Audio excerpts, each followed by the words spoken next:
Hello guys, welcome back to my channel. Today we are going to do a simple egg experiment that can be done at home. So this is the egg and this is the garlic. So let's go into the video. So we are going to break the egg now.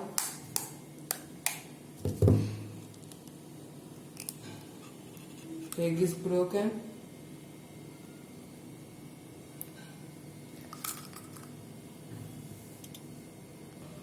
Now we are going to take the egg yolk with the garlic, squeezing the garlic, and then you can see the reaction of the.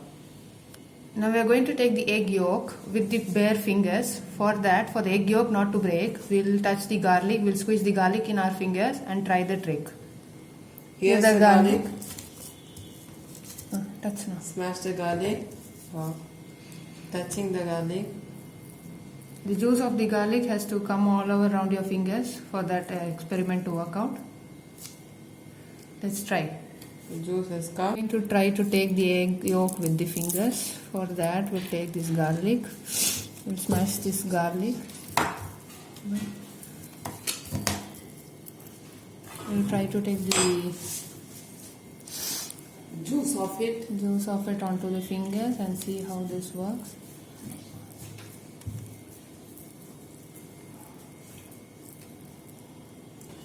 So guys, now we are going to take the egg yolk. We'll try now. As much as we have extracted this juice from the garlic. Let's see. So take slowly, that the egg yolk doesn't break. Oh, it broke. Oh, it came little bit. There, see. But Success. it broke. Experiment success. But it broke. If not, it will become little bit. Hope you all try this experiment at home. Thank you for watching. Please comment your thoughts in the comment box. Please subscribe our channel, click the bell button from here. Bye.